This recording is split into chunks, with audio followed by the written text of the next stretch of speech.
Ibinaaresto na ng Department of Justice si Senador Ronald Bato de la Rosa matapos ibasura ng Korte Suprema ang hiling niyang temporary restraining order laban sa warrant of arrest ng International Criminal Court. Kwinestyon naman ng mga abogado ni de la Rosa ang utos ng DOJ. Balitang hatid ni Darlene Cai. Senator Bato is a fugitive from justice,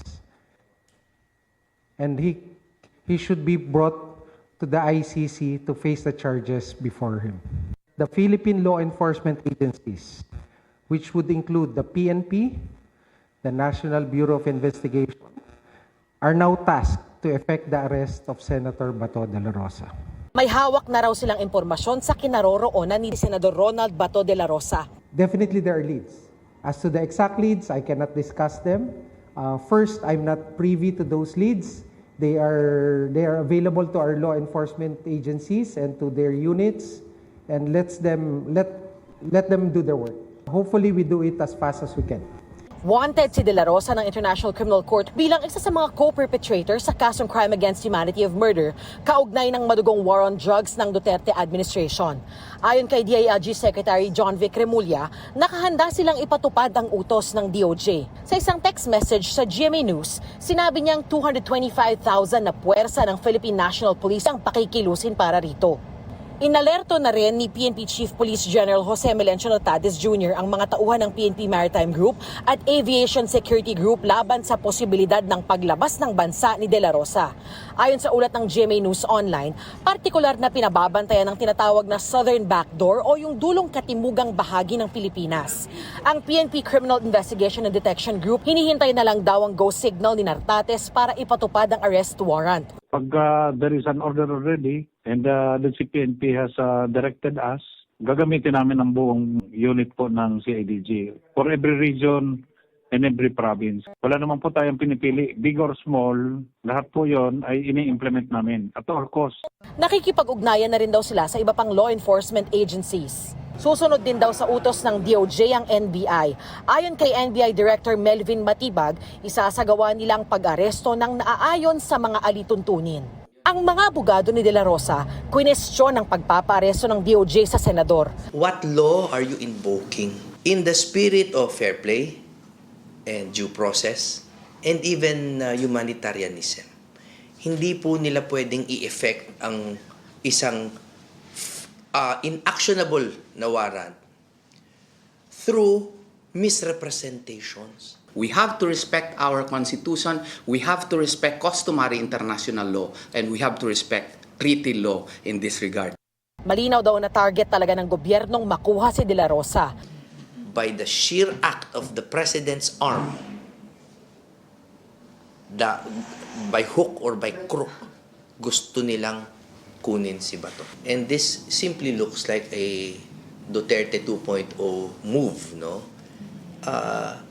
It is my personal and earnest opinion that this is political, no matter how they frame it. Gagawin daw nila ang lahat ng legal remedy para sa kanilang kliyente. Kasabay nito ang pag-iit nila na hindi tinatakbuhan ni De La Rosa ang mga pananagutan kung meron man, basta na ayon sa konstitusyon. Proper cases can be filed in our country because we have a healthy prosecutorial system, we have a healthy judiciary. Ngayong itinuturing na ng pamahalaan na pugante si Senator Bato de la Rosa ay nagbabala ang Justice Department sa mga tutulong na makapagtago o makatakas siya. Nangihingi rin sila ng kooperasyon sa mga may impormasyon kung nasaan ngayon si De La Rosa. Ang sa akin din pong pakiusap, those who might be aiding or abetting or helping Senator Bato evade the law, there are consequences. Alam natin na sa panuntunan ng rule of law may pananagutan. Kung nagtago, hindi lamang po sa mata ng batas ng Pilipinas, pati rin po sa batas ng ICC. Nakaalerto pa rin daw ang Bureau of Immigration sakaling magtangkang lumabas ng bansa si De La Rosa. Pero sa ngayon, wala pa raw nakitang record ng Bureau of Immigration na umalis na siya sa Pilipinas. As far as I know, there is an application for an Interpol Red Notice. Of course, I mean, that is a remedy available to us. Para sa mga kaanak ng mga biktima, ayon sa kanilang abogado, ang pagbasura ng Korte Suprema sa hiling na TRO ni De La Rosa ay nangangahulugan na wala ng legal na hadlang para ipatupad ang arrest warrant.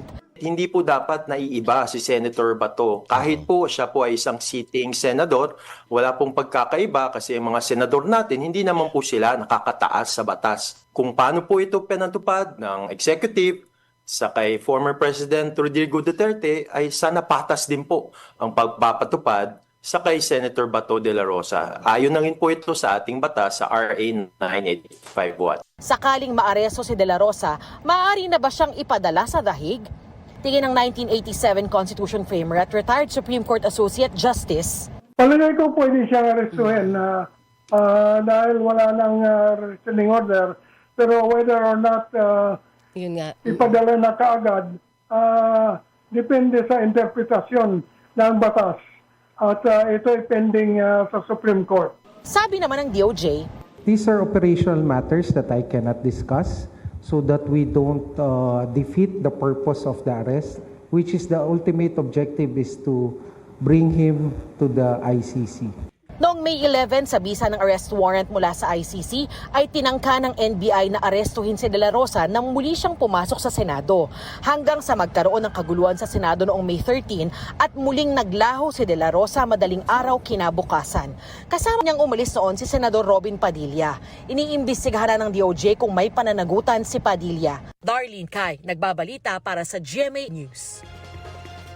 Sa isang pahayag, itinanggi ni Senador Robin Padilla na itinakas niya si Senador Bato de la Rosa. Anya, papaano sila tatakas kung wala namang humarang sa kanila nang lumabas sila sa Senado noong May 14 kahit marami daw pulis noon. Ibinabaraw nila noon si de la Rosa sa Makati City kung saan sinundo siya ng sasakyan.